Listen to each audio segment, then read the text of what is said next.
सिद्धिविनायक मुंबई का सुप्रसिद्ध मंदिर और उनके ट्रस्ट की तरफ से एक बड़ा इनिशिएटिव लिया गया है महिलाओं को लेकर। 8 मार्च को महिला दिवस के मौके पर जितनी भी बच्चियां राज्य में सरकारी अस्पतालों में पैदा हुई उन सभी के लिए एक एफडी योजना की शुरुआत की जा रही है और उसका पूरा मसौदा सरकार के पास भेज दिया गया है। इसी पर विस्तार से बात करने के लिए हमारे साथ सिद्धिविनायक ट्रस्ट के कोषाध्यक्ष पवन त्रिपाठी जी हैं। सर, सबसे पहले आपसे ये जानना चाहेंगे कि ये योजना कहाँ से शुरू हुई, कैसे इसे पास किया गया है और किस तरह से इसका कायाकल्प रहने वाला है। देखिए, हमारे यहाँ तो जो सनातन संस्कृति है इसमें महिला सशक्तिकरण की बात की गई है। तो उसके तहत हमारे प्रधानमंत्री आदरणीय श्री नरेंद्र मोदी जी और यहाँ के लोकप्रिय मुख्यमंत्री श्री देवेंद्र फडणवीस जी किस प्रकार से लगातार महिला सशक्तिकरण पर काम कर रहे हैं, तो उसी दिशा में हमारे जो श्री सिद्धिविनायक ट्रस्ट है उस ट्रस्ट बोर्ड ने निर्णय लिया है कि जो महिलाएं 8 मार्च को महिला दिवस के दिन जो भी महिलाएं पैदा होंगी उनके लिए 10,000 रुपये का फिक्स किया जाएगा और सरकारी हॉस्पिटल में जो पैदा होंगी और उसके लिए जो क्राइटेरिया है कि जो 1 लाख रुपए से कम इनकम होना चाहिए और यहाँ के रहिवासी होना चाहिए महाराष्ट्र के, तो ऐसा प्रस्ताव बना करके सरकार के पास भेजा गया है। अब सरकार जीआर निकालेगी तो उसमें स्पष्ट रूप से क्या नियम लगेंगे वह आप सभी लोगों को पता चल जाएगा। मुझे लगता है कि पहला मंदिर ऐसा होगा पूरे देश भर में जो इस तरह का इनिशिएटिव महिलाओं के लिए ले रहा है। क्या कहना चाहेंगे? देखिए, निश्चित रूप से यह श्री सिद्धिविनायक मंदिर एक केवल देवालय नहीं है, यह मानव सेवा का एक बड़ा केंद्र है। यहाँ पर चिकित्सा के क्षेत्र में, शिक्षा के क्षेत्र में आप देखिए यहाँ पर बड़ी संख्या में जो है चेक जाते हैं हॉस्पिटल्स के नाम से, हमारे डायलिसिस सेंटर चलते हैं, हमारे पुस्तकालय चलते हैं, हमारे यहाँ पर बड़ी संख्या में पुस्तकें दी जाती हैं स्कूल कॉलेज और विद्यार्थियों को। तो यह एक मानव सेवा का बड़ा केंद्र है। तो निश्चित रूप से इस तरीके की जो पहल की गई है कि 8 मार्च के दिन महिला दिवस के दिन यहाँ पर जो महिलाएं जो लड़कियाँ पैदा होंगी सरकारी हॉस्पिटल में उनके पेरेंट्स के नाम से 10,000 रुपये का जो फिक्स किया जाएगा, इसका सभी लोग स्वागत कर रहे हैं। पारदर्शिता के मामले में भी अगर देखा जाए तो सिद्धिविनायक ट्रस्ट को हमने शुरू से देखा है कि उनकी जितनी आय होती है, जितनी इनकम होती है, हर साल सुचारू रूप से वो जो है वो घोषित करते हैं और इसी तर्ज पर हमने देखा है कि जो टारगेट रखा गया था उससे ज़्यादा अमाउंट बप्पा के चरणों में इस साल अर्पित हुआ है और अगले साल के लिए भी जो टारगेट रखा हुआ है, भगवान की कृपा रही तो उसमें भी उतनी ही बढ़ोतरी देखने को मिलेगी। ट्रस्ट और किस तरह से इसे डेवलप कर रहा है? क्या आगे चलकर कोई और परियोजनाएं भी आप लोग सोच रहे हैं? देखिए, लगातार यहाँ पर आप देखे होंगे कि इधर कुछ वर्षों में बड़े बदलाव भी हुए हैं। तो जो भक्त आते हैं, दर्शन करते हैं, उनकी जो है श्री सिद्धिविनायक जी के ऊपर श्रद्धा होती है, तो अपने अलग अलग सुझाव भी देते हैं कि मंदिर और क्या करना चाहिए। तो जो उसमें से सुझाव लेने योग्य होता है वह लेकर के हम लोग आगे बढ़ते हैं और आगे देखेंगे आप सभी लोग कि यहाँ पर श्री सिद्धिविनायक कॉरिडोर भी बनेगा, उस पर भी कार्य चल रहा है। तो और भी सेवा के क्या कार्य हो सकते हैं वह निश्चित रूप से श्री सिद्धिविनायक ट्रस्ट करेगा।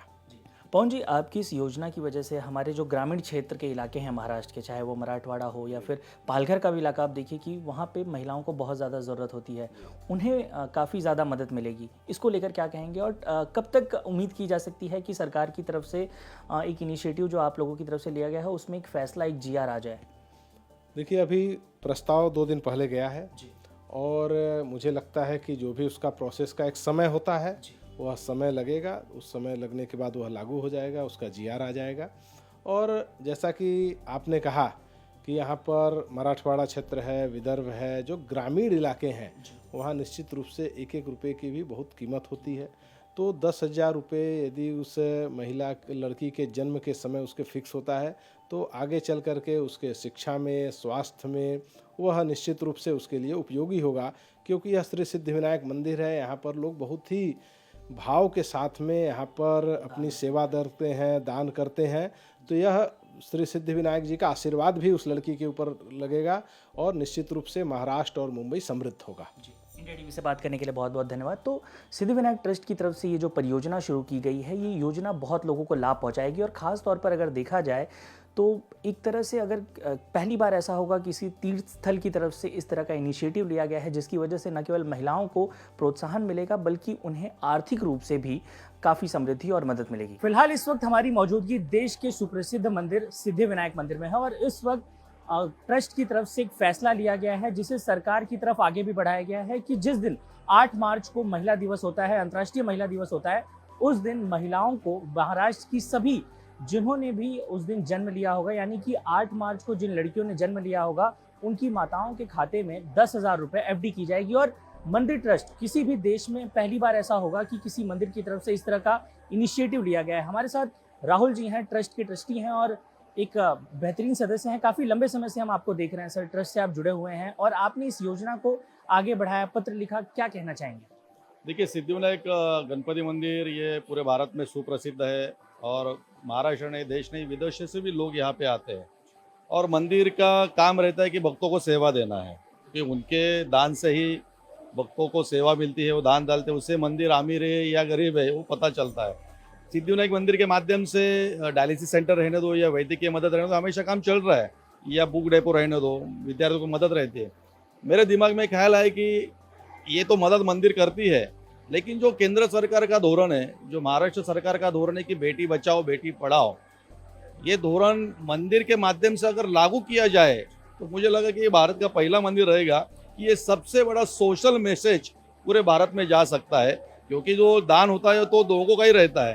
तो ये पत्र मैंने माननीय अध्यक्ष हमारे सरवणकर साहब है, कोषाध्यक्ष जी है, और प्रशासन को लिखा कि मेरे मन में ऐसा ख्याल है कि जो मंदिर में जमा हुआ अपना जो ट्रस्ट है, ट्रस्ट के माध्यम लोगों को मदद कर दे। तो 8 मार्च ये जागतिक महिला दिन है, ये पूरे धूमधाम से देश में विदेश में मनाया जाता है, लेकिन कुछ ऐसे इलाके हैं, पिछड़े इलाके, जहाँ पे अभी तक जागतिक महिला दिन का महत्व अभी तक पता नहीं चला है। तो मैंने पत्र लिखा कि महाराष्ट्र में जो 36 जिले हैं, जो 36 सिविल हॉस्पिटल्स है, जो उप जिला रुग्णालय है, जो PSC आरोग्य केंद्र है, कि 8 मार्च को महिला दिन को जिस सरकारी अस्पताल में बच्ची का जन्म हो जाए, बेटी का जन्म हो जाए, तो उसके नाम सिद्धिविनायक मंदिर के माध्यम से 10,000 रुपये का फिक्स डिपॉजिट हम कर सकते हैं या नहीं, ये सुझाव मैंने रखा। क्योंकि हम बोलते कि पहली बेटी तो धन की पेटी रहती है, भाग्य लक्ष्मी कहते, बेटी को दर्जा लक्ष्मी का है। तो मैंने प्रस्ताव रखा, सबको पसंद है, और 3 दिन पहले जो हमारे अर्थसंकल्पीय सभा हुई मंदिर के, उसमें वो पारित किया गया। उसको श्री सिद्धिविनायक भाग्य लक्ष्मी योजना ये हमने नाम दिया है, क्योंकि हम जानते हैं कि सरकारी अस्पताल हो, आरोग्य केंद्र रहने दो या प्राथमिक आरोग्य केंद्र जो गाँव में रहते हैं, वो सब झुग्गियों में रहने वाली महिला रहते हैं, कुछ आदिवासी महिला, कुछ पिछड़े क्षेत्र में रहने वाली। तो ये मुझे लगता है कि केंद्र सरकार का धोरण है, राज्य सरकार का धोरण है, उसको आगे लेके जाने का काम इस मंदिर के माध्यम से हुआ है। राज्य शासन के पास प्रस्ताव गया है। मुझे आत्मविश्वास है कि पीछे भी सिद्धिविनायक बापा की आप मूर्ति देख सकते हैं कि जल्दी वो पारित हो जाएगी, कि यही गवर्नमेंट का काम है, उनका जो निर्णय है, उनका जो धोरण है, वही हम आगे लेके जा रहे हैं। और मुझे लगता है कि सिद्धिविनायक बापा गणपति मंदिर ये पूरा देश में ऐसा पहला मंदिर रहेगा जिन्होंने बेटियों के लिए ऐसा काम किए करने का एक सुझाव रखा, वो पारित किया, और उसकी इम्प्लीमेंटेशन अगर बापा ने चाहा, अगर सरकार ने चाहा, तो इसी साल से हो जाएगा। राहुल जी, सिद्धिविनायक मंदिर में भक्तों की भीड़ बहुत ज़्यादा होती है और इस प्रांगण में सैकड़ों की तादाद में भक्त आते हैं। हमने देखा एक इनिशिएटिव लिया गया है कि यहाँ पर 15 सेकंड का समय भक्तों को दिया जाएगा। हम कहीं पढ़ रहे थे, उसमें भी ये बात कही गई कि भक्तों को ठीक तरीके से समय नहीं मिल पाता है, और ये इनिशिएटिव भी सिद्धिविनायक ट्रस्ट की तरफ से लिया गया है। इसके बारे में आप क्या कहेंगे? देखिए, मुझे 6 महीना हुआ, तो एक VIP गेट बाजू में है। वो VIP गेट से बड़े बड़े हस्ती आती है, बॉलीवुड के स्टार आते हैं। तो वो गेट पे मैं 3 घंटा पहले खड़ा रहता था, 6 महीने पहले। तो मैंने देखा कि VIP लोग VIP गेट से आते हैं, जिनका नाम है, शोहरत है। तो मैं गेट पे खड़ा होने के बाद मैंने देखा, तो मैंने काम किया कि जो बच्चे, छोटे बच्चे 6 महीने 1 साल के, तो उनको मैंने, उनके पिताजी, उनके माँ बाप को लेके मैंने VIP गेट में डायरेक्ट दर्शन देना चालू कर दिया।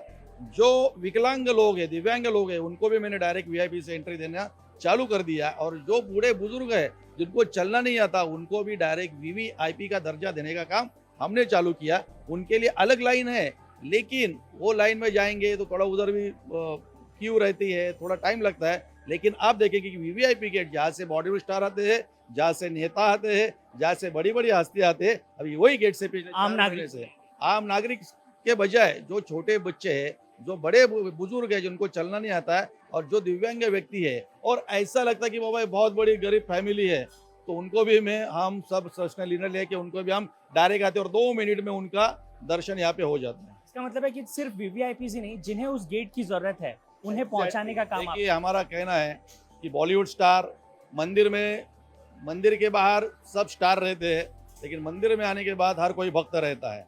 और भक्त का अगर बॉलीवुड स्टार को अगर वीआईपी गेट से एंट्री मिलती है, नेताओं को मिलती है, सांसद को मिलती है, विधायक को मिलती है, या उनके रेफरेंस से कोई आता है तो उनको मिलती है, तो ये विकलांग, ये छोटे बच्चे, उनके माँ बाप और जो बुजुर्ग है वो क्यों नहीं आ सकते, ये हमने सामने रखा। और पिछले 6 महीने में वो भी दर्शन चालू हो गए ऐसे। भारत में ऐसा पहली बार हुआ होगा कि किसी मंदिर की तरफ से एक इनिशिएटिव लिया गया, एक इनिशिएटिव जो महिलाओं को प्रोत्साहित करता है और खास तौर पर इस बात को सुनिश्चित करता है कि कैसे महिलाएं आगे बढ़ें। और इसको लेकर मुंबई के सिद्धिविनायक ट्रस्ट की तरफ से एक योजना शुरू की जा रही है। यूँ कहिए कि इस योजना का प्रस्ताव महाराष्ट्र सरकार के पास भेजा गया है और इसी पर विस्तार से बात करने के लिए हमारे साथ सदा सरवणकर जी हैं और उन्हीं से जानेंगे कि सर ये जो योजना आपने सरकार के पास भेजी है और जो आपकी कमेटी ने पारित की है, ये किस प्रकार की योजना है, उसके बारे में विस्तार से बताएं। भाग्यलक्ष्मी नाम से ये योजना है। उद्दिष्ट ये है कि महाराष्ट्र में हर महिला जन्मता से ही उनको प्रोत्साहित करें और उनके लिए 8 मार्च ये दिन जिसका भी जन्म हुआ वो हर बच्चे को कुछ इनाम देने का हम लोग कमेटी में घोषित किया। हमारे जो लोंडे साहब है उनने वो प्रस्ताव रखा था और सब मेंबर्स ने उनको सपोर्ट दिया और वो गवर्नमेंट के पास भेजा है। वहाँ से जब ये अप्रूव होकर आएगा तभी हम लोग घोषित करेंगे। महिलाओं को 10,000 रुपये की राशि दी जाएगी। एक बच्ची है, एक बच्ची को दिया जाएगा। ऐसे में माँ उसकी एक देखा जाए तो मराठवाड़ा, विदर्भ, कई ऐसे इलाके हैं जिनके लिए ये रकम बहुत ज़रूरी होती है और एक मंदिर की तरफ से इस तरह का प्रस्ताव जो है सरकार के पास भेजा गया है। ऐसा पहली बार हुआ होगा, क्या कहना चाहेंगे? यहाँ की आज की ज़रूरत है। जब भी बच्ची होती है तो गांव खेड़े में बहुत लोग नाराज़ हो जाते हैं, तो उनको प्रोत्साहित करने के लिए आज बच्चे लोग का अगर ये करेंगे तो संख्या भी कम है, तो बढ़ना चाहिए और उनको प्रोत्साहित करने के लिए एक योजना सिद्धिविनायक न्यास की तरफ से हम लोग गवर्नमेंट के पास भेजा। मुझसे बात करने के लिए बहुत बहुत धन्यवाद। कैमरामैन संतोष ड्यूटी के साथ साकेत राय, इंडिया टीवी, मुंबई।